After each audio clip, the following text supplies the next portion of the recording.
j'espère que vous allez bien. Bonjour à tous. Petite question, qui a peur que l'IA les remplace prochainement? Une personne? Une seule personne. Deux personnes? J'en déduis que tout le reste, vous pensez que l'IA ne va pas vous remplacer? Non? Très bien.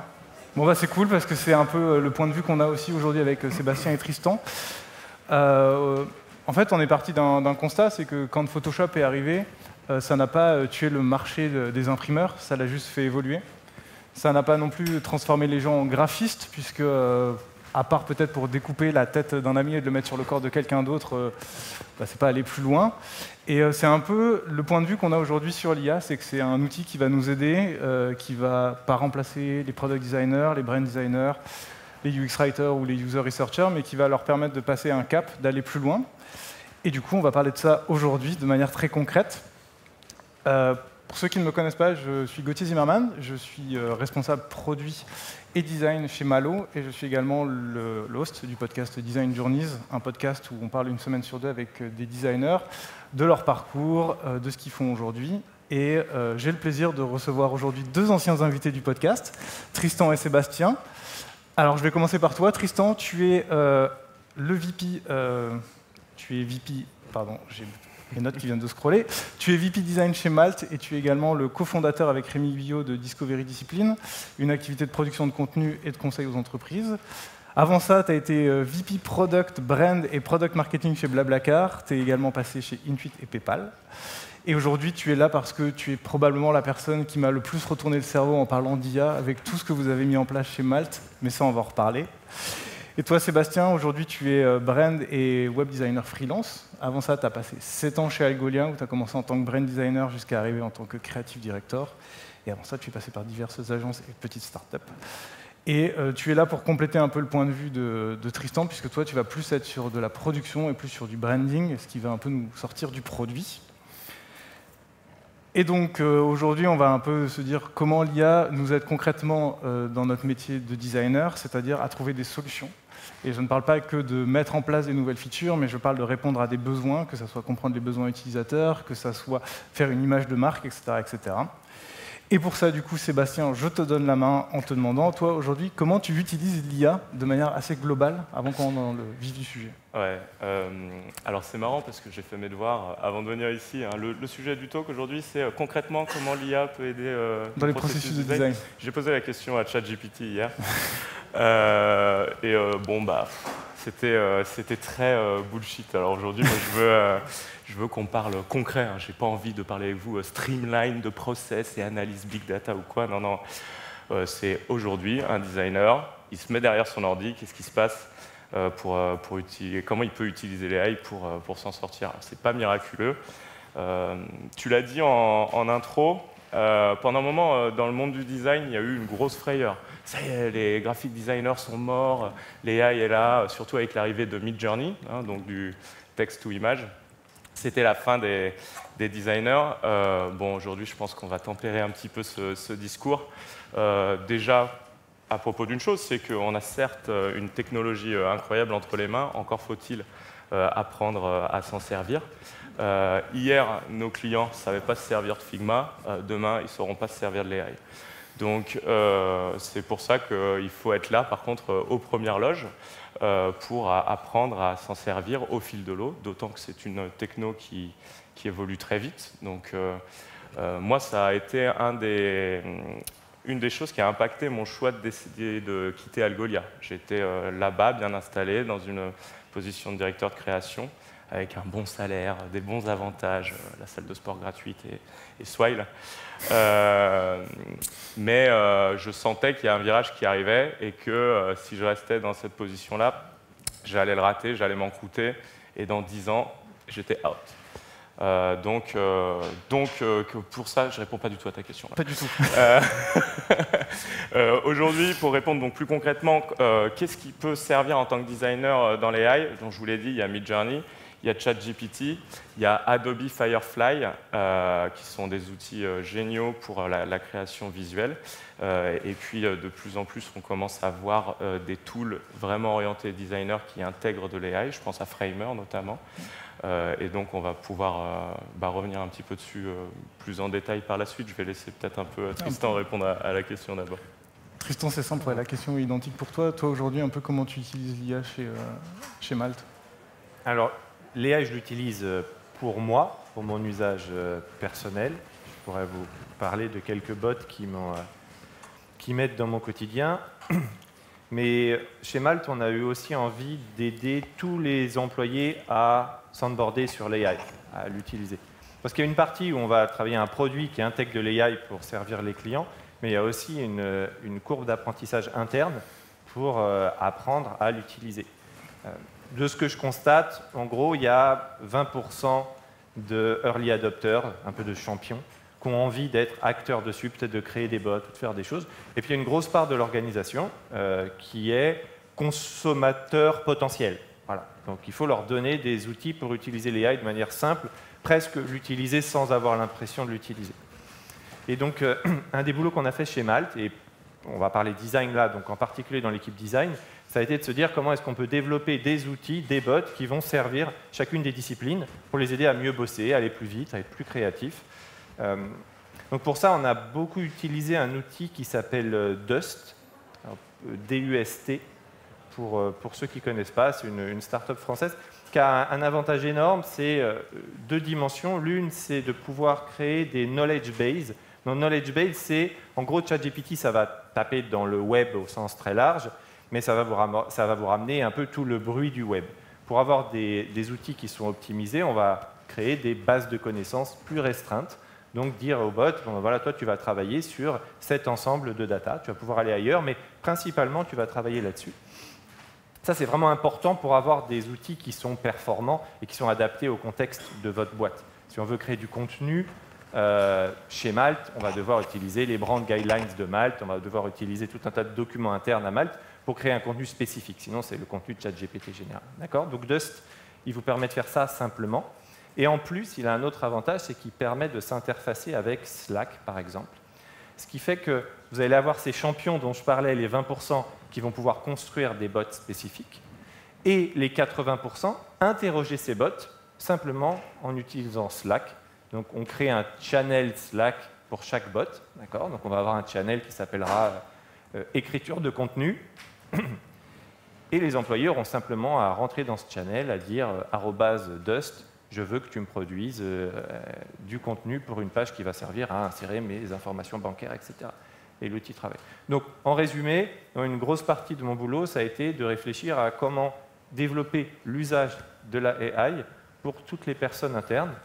Parce que, et pour revenir à ce que tu disais, Seb, au début, que ça nous remplace ou pas, c'est un grand débat, mais par contre, je crois que ce qui est à peu près sûr, c'est qu'il faut savoir s'en servir. Il faut apprendre à l'utiliser. Et tout le monde n'est pas un geek de l'AI dans l'organisation, et donc le seul moyen d'évangéliser l'usage, c'est de trouver des moyens de construire pour eux ces petits outils et de faire en sorte qu'ils apprennent à utiliser l'AI de la manière la plus souple possible. Enfin, c'est un peu ça mon obsession. Top, on va en parler. Quand on a préparé cette discussion ensemble, on a découvert deux points en fait, pour lesquels l'IA sert aujourd'hui, c'est la recherche et la conception. Alors, dans la conception, il n'y aura pas de maquette qui se fait automatiquement, je vous rassure tout de suite. Mais c'est les deux gros axes aujourd'hui qui peuvent être utilisés. Pour la recherche, toi, Seb, tu utilises vachement Midjourney et j'aimerais bien un peu que tu nous expliques comment tu te sers de l'intelligence artificielle justement pour aider dans tout ce qui est phase de recherche graphique, créative, etc. Et après, on parlera de la recherche utilisateur avec Tristan. Yes. Alors, quand on fait du brand design, effectivement, cette phase de recherche initiale, la création de mood board, planche d'ambiance, c'est un des points clés qui va permettre de déterminer la direction artistique qu'on va donner au travail et à la marque et à la personnalité qu'on veut créer. Avant, ça se faisait en allant sur le web. Alors, on va sur Pinterest, on va sur Behance, et on cherche des inspirations de choses existantes qu'on essaye ensuite d'ingérer et de réinterpréter pour recréer quelque chose de frais à partir de ça. Aujourd'hui, cette phase-là, elle existe toujours dans la recherche, mais elle va être fortement raccourcie parce que dès que je trouve des images qui vont correspondre à la discussion initiale qu'on a eu, le brief avec le client, je vais pouvoir les passer à la moulinette, comme on dit, quand on a 60 ans, de l'intelligence artificielle. Parce qu'il y a des choses qu'on connaît moins. En Midjourney, donc, on connaît ce qu'on appelle le text-to-image. Je tape un prompt et ça me fait une image. Mais il y a exactement la fonction inverse qui s'appelle describe. Et donc, moi, je me sers beaucoup de cette fonction. En fait, je prends des images d'inspiration que j'ai aimées sur Internet, je les mets avec la fonction describe. Et là, au lieu de un prompt, 4 images, c'est une image, 4 prompts. Et ça va me permettre de comprendre le langage de l'intelligence artificielle. Et du coup, je resoumets ces prompts pour voir ce qui ressort. Et donc, à partir de là, c'est intéressant à 2 niveaux. C'est intéressant parce que d'une image, on va pouvoir en fait en créer plein. Et c'est aussi intéressant parce que du coup, on va pouvoir affiner ensuite les prompts qui ont été générés par l'IA pour donner une direction particulière. Donc déjà, cette étape de mood board, elle est accélérée. Souvent, on pense à ça, hein, on pense accélérer le process quand on parle IA, mais elle est également, on va aller plus en profondeur et plus en finesse dans la direction artistique. Et ça, c'est quelque chose auquel on pense moins quand on pense intelligence artificielle, mais c'est tellement un outil statistique énorme qui prend la data de tout le web, comme tu l'as dit, qu'on va avoir plus de données et moi, ça me permet en tout cas de créer des mood boards qui vont être plus précises et plus adaptées pour mon client. C'est des mood boards que tu montres à tes clients? Alors, les mood boards, maintenant, j'essaye de les... Avant, c'est ce que je faisais, une planche d'ambiance. Ah, qu'est-ce que vous en pensez? Mais très vite, je trouvais que c'était un outil qui était limitant, et puis le client en face ne savait pas trop comment s'en servir. Donc maintenant, plutôt, je vais transformer une mood board en présentation sous forme de slide. Et souvent, ce que je fais, c'est d'avoir un axe et d'essayer de placer différentes images sur cet axe pour avoir un curseur. Donc, par exemple, une marque de maquillage, on veut qu'elle soit féminine, mais pas girly. Et donc, en fait, on va pouvoir mettre tout un tas de dégradés de direction artistique sur cet axe, et c'est ce qui va nous permettre d'être plus précis et de spotter, OK, c'est là qu'on veut être. Voilà. Et j'ai une question à te poser là-dessus sur la partie moodboard, c'est que finalement, l'intelligence artificielle n'a pas de limite. Là où avant, quand tu disais je vais sur Behance, etc., il y a une limite. À quel moment tu estimes que tu ne perds pas... En fait, on parlait d'accélérer le process. À quel moment tu mets le curseur correctement pour te dire je ne vais pas trop loin et je n'essaye pas de chercher la bonne image, ce qui fait qu'en fait, l'IA deviendrait en fait, plutôt un ralentisseur parce que tu veux être au top du top alors que finalement, tu cherches juste des idées. Alors, le ralentisseur, effectivement, je l'ai eu quand l'IA générative d'images est sortie. Donc ça doit faire 2 ans maintenant. Au début, ça a vraiment été je peux faire tout ce que je veux, c'est génial, mais je veux faire quoi? Et du coup, je me suis retrouvé un peu démuni, muet face à mon prompt, je ne savais pas quoi taper. Et avec le temps, du coup, le describe dont je viens de vous parler a débloqué quand même pas mal cette angoisse du prompt blanc, de la page blanche 2.0. Et donc, effectivement, il faut savoir s'arrêter au bon moment, parce que très vite, en fait, ça reste quand même chronophage de faire des prompts, parce qu'on tape son prompt, on attend 45 secondes que la génération soit faite, on réaffine le prompt, etc. Et en fait, sans s'en rendre compte, on a déjà passé une demi-heure à réaffiner son prompt. Avant cette demi-heure, on la perdait sur une banque d'images à chercher l'image parfaite. Maintenant, on la perd à taper son prompt. Changement de paradigme. En fait, par rapport à ça, ce que je veux dire, c'est que l'image parfaite générée par IA, c'est très rare. Jusqu'à maintenant, ça ne m'est pas trop arrivé. En revanche, j'ai énormément accéléré le process sur la création d'éléments de base. Donc en fait, l'IA, aujourd'hui, elle me sert très rapidement à créer des briques que je vais retravailler, soit sur Photoshop, Illustrator, Figma, pour ensuite les exploiter comme il faut pour les clients. Oui, pardon. Ça, on en parlera après. Tristan, toi, tu utilises, tu le disais, tu utilises principalement Dust chez vous pour tout ce qui est intelligence artificielle. Sur la partie recherche, vous êtes plus sur de la recherche utilisateur. Est-ce que tu peux nous expliquer un peu comment vous utilisez Dust pour justement avoir une recherche utilisateur beaucoup plus poussée? Ouais, en fait, je distinguerais peut-être 3 familles de bots qu'on fait. Il y en a un qui est un bot qui va faire de la recherche d'informations dans des grandes quantités. Pour la user research, c'est un bon exemple. On peut, par exemple, mettre énormément de transcripts de discussions qu'on peut avoir avec des clients, voilà, des retranscriptions d'interviews dans des bases de connaissances, et demander à l'outil d'aller extraire des éléments de toute cette base de connaissances. Ramène-moi 5 citations mot à mot dans le texte qui évoquent tel ou tel sujet, ou 10 ou 50, ou autant que vous voulez. Donc ça, c'est une partie où le bot il va faire une recherche un petit peu cadrée et surtout sans interprétation. D'accord ? On lui demande vraiment de faire cette mécanique, va me chercher, fais-moi gagner du temps en allant chercher des informations dans une base que je pourrais aller regarder moi-même, mais qui est extrêmement longue. C'est finalement une sorte de repository Ouais, d'un outil de recherche dans un énorme repository. Donc ça permet d'aller extraire. Et j'insiste dessus parce qu'il ne faut pas beaucoup d'interprétation là-dessus. Si je commence à lui demander d'aller réinterpréter toute cette base de connaissances, le risque que ça parte sur des choses qui n'existent pas vraiment dans ma base de connaissances, il est significatif. Donc on peut avoir une approche en utilisant ce bot comme un vrai moteur de recherche, en fait, très avancé. Il y a une partie qui, elle, pour le coup, est générative, où je vais lui demander de me créer un contenu original, au sens où il n'existera pas ailleurs. Et là, donc, j'accepte qu'il y ait beaucoup d'interprétations de sa part et qu'il faille ensuite, moi, retravailler ce contenu parce que je sais que ce qui me ramène, ce n'est pas vrai. Mais par contre, ça m'aide parce que c'est un outil de brainstorm. D'accord ? Ça, c'est la deuxième partie. Et après, la troisième partie, c'est aussi des bots qui nous servent à corriger les choses. Typiquement, un guide d'entretien, les fameuses leading questions, ou les fameuses questions où il ne faut pas répondre ni par oui ni par non, mais avoir des questions ouvertes. Un bot peut marcher très très bien sur ce genre de choses. Donc je peux très bien lui donner, voilà mon guide d'entretien, je te le donne en entrée et en sortie, je veux que toutes mes questions soient des questions ouvertes, que tu m'identifies les risques de leading question, etc.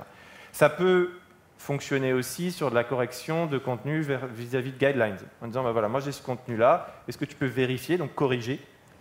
Corriger, ça veut dire qu'il va me proposer des suggestions de correction, ça ne veut pas forcément dire qu'il va faire le boulot à ma place, mais donc de comparer une proposition avec des règles. Donc c'est vraiment 3 familles d'usages différentes. La user research peut fonctionner avec les 3. Donc je peux lui demander, va me sortir des extraits stricto sensu des citations, donne-moi des idées pour générer des questions.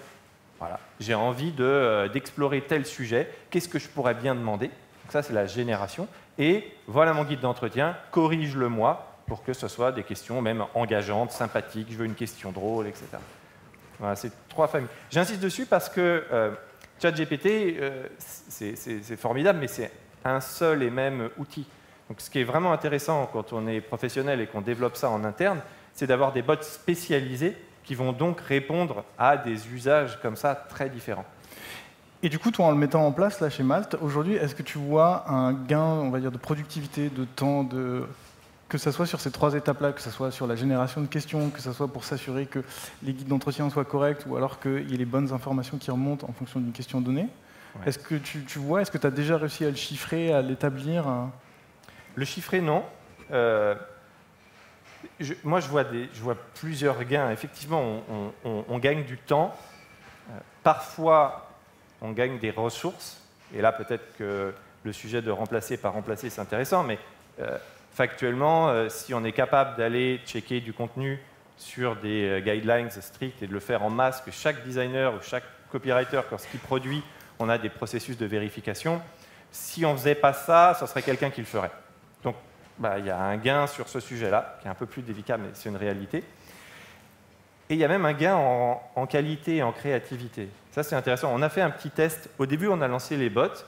Je me suis concentré juste sur 1 ou 2 champions. Et pour tester, on a fait un concours dans l'équipe design, qui est une petite vingtaine de personnes, et on a demandé à tout le monde de réécrire le contenu d'une page typique du produit. Par exemple, une landing page ou bien un empty state, voilà, il n'y a pas de projet en cours, etc. Et on a fait un concours en interne, et tout le monde réécrit dans l'esprit de Malte, et puis ensuite on va voter sur le contenu qui nous a le plus séduit. Et dans l'équipe, il y avait une personne à qui j'avais confié le bot. Les autres ne l'avaient pas. Et elle a gagné. Donc, je n'ai pas de statistiques plus larges que ça, Mais voilà, 1 sur 20, c'est elle qui avait le bot et c'est elle qui a gagné. Donc je crois que... C'est du dopage, en fait. C'est une forme de dopage, ouais. C'est une forme de dopage. Après, c'est quelqu'un qui avait déjà travaillé ce genre de bot, parce qu'il y a une courbe d'apprentissage qui est un petit peu particulière. Je crois que c'est la courbe Dunning-Kruger qu'on appelle, une courbe où on a l'impression d'être un génie, puis tout d'un coup on se rend compte qu'on est médiocre, et puis après on a une phase d'équilibrage entre les deux. Et moi je vois un petit peu ça avec les bots pour la production de contenu, où typiquement sur des premiers usages, je vois passer des briques de texte où tout d'un coup je ne comprends même plus le niveau d'anglais. J'ai l'impression que c'est Shakespeare qui a écrit et vraiment je ne comprends pas les mots en fait. Mais parce que c'est des mots qui existent, hein, ce n'est pas des faux mots, mais et en fait en interrogeant les designers, et j'ai vécu ça aussi, des fois on a l'impression que moi je sais pas, je maîtrise un peu l'anglais, mais comme ça, je lui demande quelque chose, il écrit, je me dis c'est moi qui ai fait ça, je ne comprends même pas ce qu'il a écrit tellement que c'est bien. Et donc il y a cette phase-là qui est un peu problématique parce qu'en fait ça ne marche pas bien. Oui, je vois que tu as une question. Mais du coup, tu vois, par exemple, si on prend le parallèle avec ce que nous disait Seb juste avant, tu as une image concrètement, s'il y a un truc qui déconne, tu le vois. Tu le vois tout de suite, je sais pas, il y a un glitch, souvent dans l'IA, tu as les mains où tu as 6 doigts, un truc qui va pas. Là, sur le texte, en fait, à quel moment tu établis, surtout en tant que non-anglophone, à te dire, le mot-là, il déconne complètement ou il y a un problème. À quel moment, c'est un peu la même question que je posais à Sébastien, c'est à quel moment le fait d'utiliser l'IA fait que en fait, tu ne perds pas plus de temps que si tu l'avais fait sans l'utiliser? Je pense que, en fait, l'exemple que je donne là, ce n'est pas vraiment qu'elle a déconné, Léa, c'est qu'elle a proposé un niveau de langue et d'écriture qui est en décalage avec le niveau auquel on est habitués tous les uns les autres. Donc ce n'est pas vraiment une erreur, c'est juste que elle n'écrit pas exactement comme un bon copywriter de chez Malte écrirait. Et c'est ça la learning curve, c'est, je pense, de comprendre que c'est un outil de ping-pong. Voilà. Elle m'a renvoyé une proposition de texte qui a certains mots qui me semblent en dehors de notre vocabulaire habituel, mais qui a d'autres choses intéressantes dedans que je vais extraire, que je vais voler, réutiliser. Moi, j'aime bien l'idée de voler dans le design, mais voilà. Et je reprends les clés qui m'intéressent, et là, je reconstruis derrière. Donc, je pense que cette courbe d'apprentissage, c'est au début, ça fait tout pour moi, c'est magique, mais en fait, ce n'est pas vrai. Ensuite, je ne sais plus l'utiliser, et ensuite, je comprends que j'apprends à faire du ping-pong avec. Voilà. Et moi, je crois que la clé, elle est là. Donc, le designer, il a besoin d'être accompagné là-dessus pour progresser, et c'est lui-même qui, au bout d'un moment, va se dire, OK, la proposition m'intéresse, je réécris, je reproduis, j'ai gagné du temps, et je l'ai mis à un niveau de qualité qui est le bon. Et ça me permet de te poser la question, Seb. Toi, dans la phase de conception, je sais que des fois, tu utilises Midjourney pour faire des images, principalement en 3D, puisque ce n'est pas ta compétence, et du coup, ça t'a permis de vraiment step up dessus. Un peu par rapport à ce que vient de dire Tristan, à quel moment tu génères l'image et tu la prends et tu la réadaptes, parce que je sais que tu réadaptes ensuite dans Photoshop et tout ça. En fait, comment toi, tu l'utilises pour upscale ton travail, cette fois-ci vraiment de designer dans la création et dans la conception? Oui, donc effectivement, je vais rejoindre un petit peu ce que Tristan a dit. Pour l'instant, l'AI, ça reste un sidekick. Hein. C'est pas quelqu'un qui va faire le travail à notre place, c'est quelqu'un qui va nous aider. C'est un bon assistant. Donc, tu as mentionné la 3D, parce qu'en fait, moi, je voulais diversifier un peu mes compétences en tant que designer, avoir une palette de compétences plus large. La 3D, c'est quelque chose qui est vraiment dans la tendance du moment, et ça devient super important avec le motion, la manière dont on communique sur les réseaux sociaux. Et donc, j'ai voulu apprendre la 3D, et on parlait de learning curve. La learning curve de la 3D, elle est horrible. Les logiciels sont vraiment trop durs.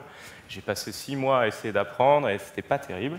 Et maintenant, en fait, je génère des rendus 3D grâce à l'AI. Et donc, par contre, ça ne va pas remplacer le travail de fond d'un brand designer, qui est de créer une marque. Avant tout, il faut avoir une intention, il faut avoir une idée, il faut donner une personnalité à une entreprise. C'est ça la création de marque. Et donc, par exemple, pour créer un logo qui va avoir du sens, mais qui soit aussi beau, simple, et qui va pouvoir mélanger plusieurs significations, aujourd'hui, l'AI, elle est incapable de faire ça. Donc, l'utilisation de l'AI, c'est vraiment...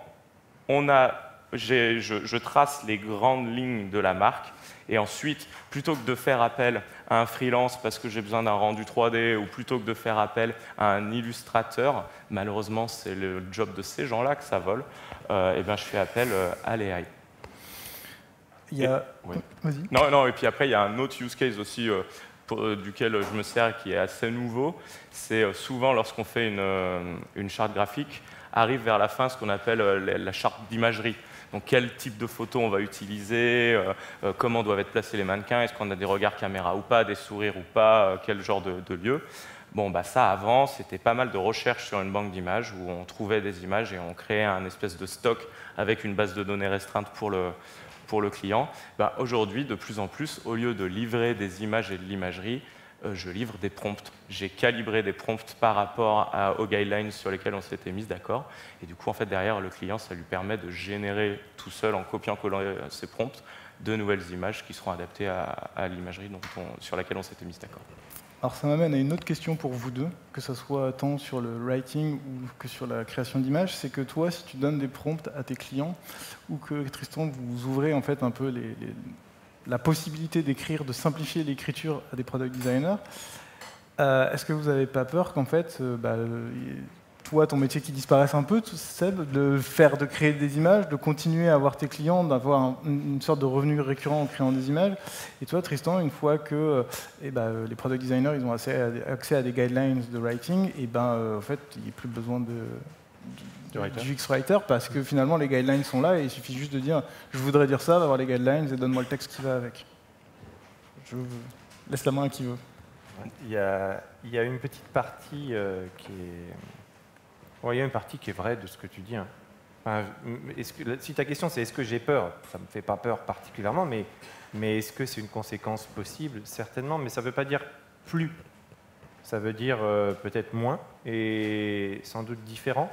Je vous disais au début que je crois que ce qui est important, c'est d'apprendre à les utiliser, ces outils-là. Et si on prend l'exemple de la copie en particulier, je pense que c'est vraiment important pour un copywriter aujourd'hui de savoir utiliser ces outils-là et d'être le référent, d'être le plus pointu sur ces outils-là. Donc, chez Malte, en l'occurrence, il n'y a pas beaucoup de copywriters, mais ce sont les plus pointus sur les bots de copie, parce qu'en fait, il y a tout un travail d'optimisation, d'amélioration, de contrôle, etc., qui est fait.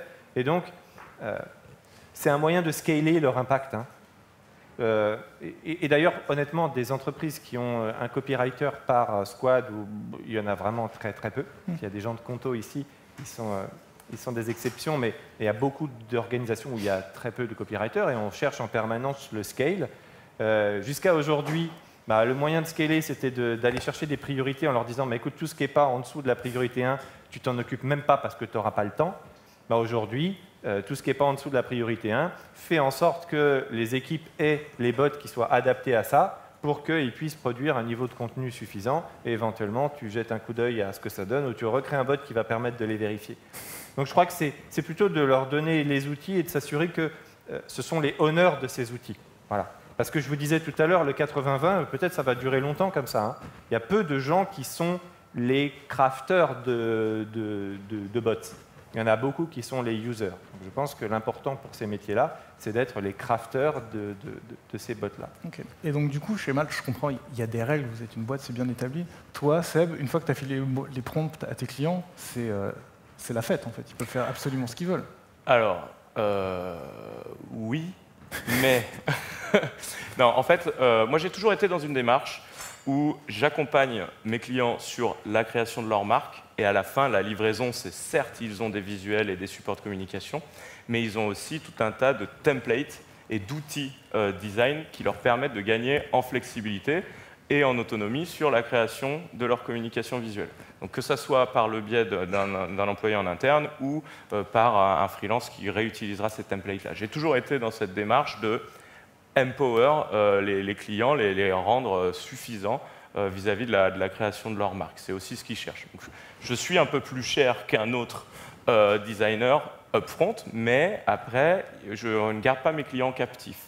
Donc déjà, cette démarche d'avoir des templates, c'était déjà le cas. Avant, c'était des templates sous la forme de visuels qui pouvaient personnaliser. Aujourd'hui, il y a des templates de prompts qui peuvent aussi personnaliser. Et on garde les mêmes problèmes qu'avant, c'est-à-dire que une fois qu'on leur donne les clés, Le vrai risque, c'est surtout qu'ils fassent n'importe quoi avec. Donc, ils faisaient n'importe quoi avec des templates, et je suppose qu'ils feront n'importe quoi avec les prompts. Je n'ai pas encore suffisamment de recul pour le voir, mais c'est comme ça que ça va évoluer. Donc, et là où je ne suis pas inquiet, c'est que j'ai constaté avec mes clients que même lorsque je leur donnais des templates, eh ben souvent, ils n'ont soit pas le budget pour recruter une personne en interne, soit pas le temps de le faire. Et au final, je suis moi-même utilisateur des propres templates que j'ai créés pour eux. Donc c'est moi qui ai gagné du temps. Donc finalement, avec les prompts, pour l'instant, si on calque one-to-one, ça devrait rester dans la même démarche, mais avec un outil différent. Très bien. Est-ce qu'aujourd'hui, pour la partie de conception, on va dire plus de maquettes, vous utilisez un peu l'IA, ou pourquoi vous ne l'utilisez pas? Toi, Seb, je pense plus à la création de web design. Tristan, plus pour tes équipes à la création de features, enfin, de tout ce qui est visuel. Est-ce que c'est quelque chose que vous avez déjà exploré, que vous essayez de faire? Tu parlais de Framer tout à l'heure, Seb, par exemple, je sais qu'ils ont une fonctionnalité pour le faire. Est-ce que c'est quelque chose que vous avez déjà envisagé? Parce que là, pour l'instant, on est vraiment au debout, en fait, on va dire, du scope de la recherche et de la finalité, mais entre les deux, ça reste encore très humain. Ouais. J'ai testé des outils de génération UI, UX. Je me rappelle plus du nom, tu vois, c'est te dire. Ça n'avait pas été fameux, mais c'était il y a une éternité, puisque je vous parle de ça, c'était il y a 4 mois ou 5 mois. Donc, dans l'échelle de l'AI, ça se trouve, ça a beaucoup évolué. En termes de display, vraiment, de hiérarchie de l'information, c'était pas très concluant. En revanche, dans Framer, donc Framer, c'est un outil no-code qui permet de faire un site web live sans coder. Donc, un designer peut créer un site web en quelques clics avec une interface qui ressemble à Figma. Et dans Framer, par exemple, ils ont un outil AI qui est vraiment sur la reformulation. Donc là, je rejoindrai un peu du copywriting, avec des suggestions, parfois à la Shakespeare, mais parfois un peu naturelles, des suggestions d'alternatives de formulation de texte ou de réduction de texte. Et donc ça, c'est un outil que j'ai trouvé super bien, très adapté.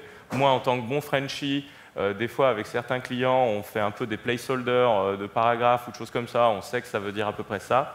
On le passe à l'AI Framer et il y a des paragraphes des fois qu'on ne retouche plus parce qu'en fait, c'est formulé mieux que si nous, on l'avait écrit nous-mêmes. Donc pour ça, en termes de user experience, ça c'est cool. Surtout le côté visuel, pour l'instant, j'attends de voir. Ouais, on n'a pas exploré d'outils pour créer les wireframes ou interfaces elles-mêmes. Peut-être qu'on le fera. Je pense qu'aujourd'hui, je suis un peu inquiet de la quantité de contexte qu'il va falloir donner. Parce qu'en fait, générer un contenu général, créer un site web, je veux vendre des chemises, j'ai besoin d'un site web pour vendre des chemises, il y a évidemment du contexte, mais on accepte d'être un peu standard. Là, pour concevoir des écrans pour Malte ou pour une marque, il faudrait vraiment plonger dans le détail des problématiques, dans le design system. Il faut être capable d'aller aussi chercher tous ces éléments, il faut aller chercher de l'harmonisation avec le reste des écrans. Parce qu'on ne va pas créer un écran comme ça qui sort de nulle part. Il faut que le système soit capable de prendre le contexte en entier. Je ne dis pas que ce n'est pas possible, hein, mais en tout cas, on n'a pas été creuser ça, et parce que je crois qu'on n'a pas les outils encore qui permettent de le faire assez simplement. Il y a un point qui me semble important, c'est que générer pour un expert, ce n'est pas comme générer pour une personne lambda. C'est Stan Polou, qui est un des fondateurs de Dusk, qui avait une phrase qui me plaît beaucoup. Il disait le bon usage, c'est difficile à générer, facile à vérifier. Voilà. J'aime beaucoup cette idée. Je trouve que c'est exactement ça. Difficile à générer, je gagne du temps, mais il faut aussi que je sois capable de vérifier l'output qui sort de ça. Si je demande à une AI de me construire mon PNL pour ma boîte et qu'elle me donne un résultat comme ça avec un chiffre, et que je ne suis pas capable de m'assurer que c'est juste, c'est catastrophique. Parce que c'est fondamentalement des systèmes qui sont faits pour répondre à des problématiques différentes d'un calcul pur. C'est probabiliste. Donc je n'ai pas envie d'un travail probabiliste que je ne suis pas capable de vérifier moi-même. Donc pour toutes les équipes, c'est pour ça que j'insiste beaucoup sur les bots spécifiques avec des gens compétents. C'est que je crois que c'est fondamental d'être capable de regarder l'output et de se dire, OK, c'est bon, c'est pas bon, c'est de qualité, c'est pas de bonne qualité. Voilà. Donc quand les impacts ne sont pas très graves, si vous voulez générer des images sur LinkedIn, il y en a 2-3 qui le font, hein, Les fils LinkedIn, ils sont pleins d'images générées par DALL-E. Je pense que si vous prenez un expert du sujet, il va trouver que dans l'ensemble, c'est quand même pas très intéressant. Hein. On s'en fiche un peu, mais ce n'est pas très grave. Maintenant, quand on rentre dans une pratique professionnelle et qu'on veut mettre des intentions, qu'on veut mettre de la qualité, c'est tout un autre monde. Et donc, il faut être capable d'avoir un œil là-dessus. C'est pour ça que je ne donnerai pas des outils de génération de contenu à n'importe qui pour aller copier-coller ça dans un CMS et l'envoyer dans mon site. C'est un outil pour les experts. Et il faut que les experts soient capables d'en évaluer la qualité et de réajuster derrière. Je crois que ça, c'est vraiment fondamental. Voilà. Difficile à générer, facile à vérifier. J'aime bien cette façon de le voir. Super. Ce qui m'amène juste, avant qu'on pose des questions, s'il nous reste un petit peu de temps, je voulais qu'on aborde 3 limites. La première, c'est le fait de remplacer les gens. On en a déjà un peu parlé, donc je ne vais pas creuser plus ici. Mais il y a, dans ce que tu viens de dire, Tristan, un peu cette idée de réalité alternative, qui est surtout vraie en fait, pour la génération d'images. Pour toi, Seb, tu le disais tout à l'heure, ça génère des personnages qui regardent. À quel moment, pareil, où est-ce qu'on met la déontologie là-dedans, dans le sens de se dire on va générer des personnes qui n'existent pas, qui peuvent créer une réalité alternative. Je pense, tu vois, par exemple, avec toutes les images qu'il y a sur Instagram et où ça a été démontré que, par exemple, ça donne une image biaisée du monde. Là, c'est carrément des fausses images. À quel moment tu te dis ça m'aide, mais en fait, à quel moment c'est trop et ça passe une limite? Alors, créer des fausses personnes, moi personnellement, j'ai aucun problème avec ça. Même au contraire, en termes de droit à l'image, c'est parfois plus simple d'avoir quand on crée des avatars, par exemple des faux avatars pour des interfaces ou des choses comme ça, de personnes qui n'existent pas, c'est plus simple que des vraies personnes. La question que je me pose régulièrement, en revanche, quand j'utilise l'AI, c'est je suis en train de voler le travail de qui? Et donc, au début de cette conversation, je vous parlais de la fonction describe, par exemple. Lorsque je mets une image, des fois, il va me sortir des prompts dans le style de, en mentionnant un artiste. Et ça, par exemple, en termes d'éthique, c'est des choses qui me dérangent. Et j'essaye toujours de fournir à mes clients ou à mes followers des prompts où on n'a pas ce genre de formulation. Parce que ça, pour le coup, vraiment, textuellement, on est en train de dire je veux voler le travail de cette personne-là. Ça, c'est vraiment la chose que j'essaie d'éviter. Et après, la limite que j'y vois aussi, c'est à long terme. Tu parlais d'Instagram avec l'uniformisation des appartements, Airbnb et tout. Là, c'est un sujet qu'on a déjà vu, ça. À terme, je pense que assez rapidement, là, dans 5 ans, on va avoir ce problème-là.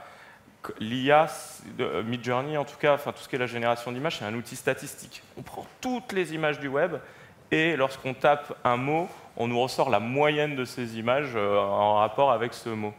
Et plus ça va aller, plus l'AI va en fait s'auto-nourrir de contenu qu'elle a généré elle-même. Et donc là, je me dis, à ce moment-là, peut-être qu'on va arriver à un moment où le serpent va se mordre la queue. Et on aura besoin à nouveau de créativité, et ça, pour le coup, aujourd'hui, l'AI, elle n'est pas créative, l'AI, elle n'a pas d'intuition, l'AI, elle n'a pas d'intention, donc ça restera quelque chose d'humain, je pense, encore pendant un moment.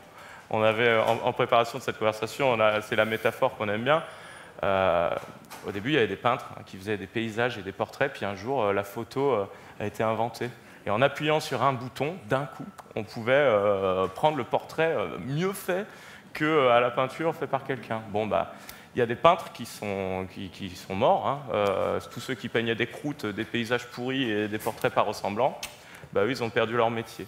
Ceux qui étaient des très bons peintres sont restés là. Et puis, après, ça a fait émerger l'art abstrait, le cubisme, d'autres formes d'art, parce qu'en fait, du coup, la peinture, pour faire du figuratif pur, ça avait beaucoup moins d'intérêt.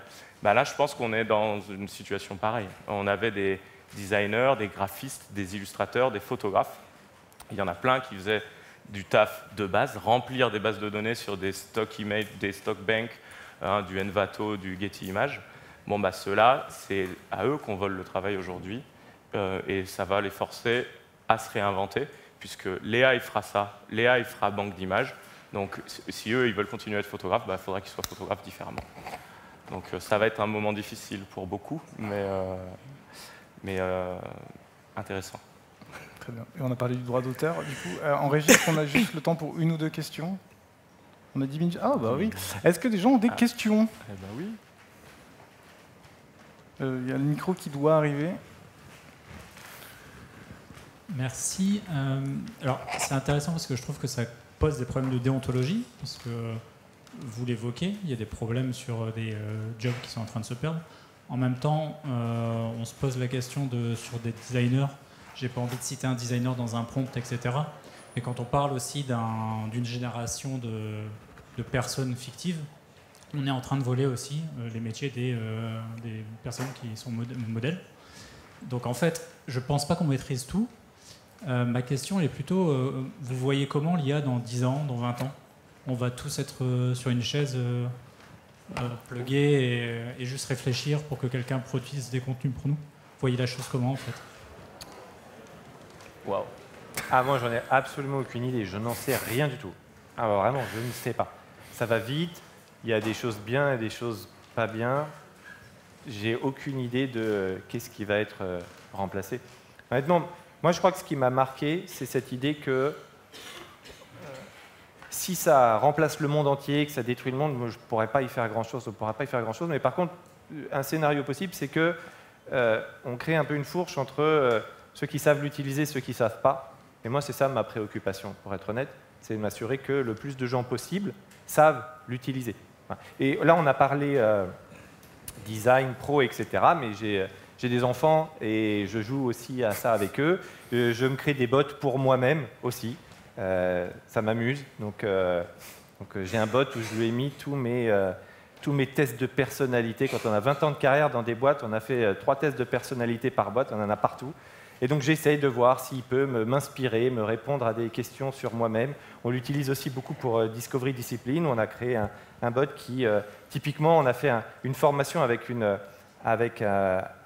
certification à la fin. Et le bot, il génère 30 questions de certification comme ça. Il inspire, il fait des choses. Ça, je trouve ça fantastique. Honnêtement, je gagne du temps. Je remplace personne. Là, je me sers moi-même. Mais pour revenir au point de départ de ta question, je crois que vraiment...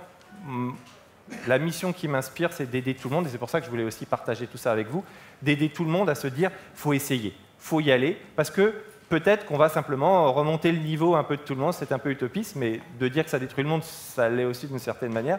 Donc se dire comment est-ce qu'on fait pour qu'on élève le niveau de chacun, et qu'on aille tous un petit peu plus vite à faire des choses, et donc qu'on accède à de nouvelles tâches et de nouvelles choses. Donc les copywriters qui ont peur de perdre leur travail, je comprends, et ma recoupe pour eux, ce serait, vas-y, plonge dedans, soit la meilleure copywriter avec la AI, tu vois. Donc je pense que c'est ça. À mon avis, la bonne façon de le regarder, en tout cas c'est la mienne, c'est ça.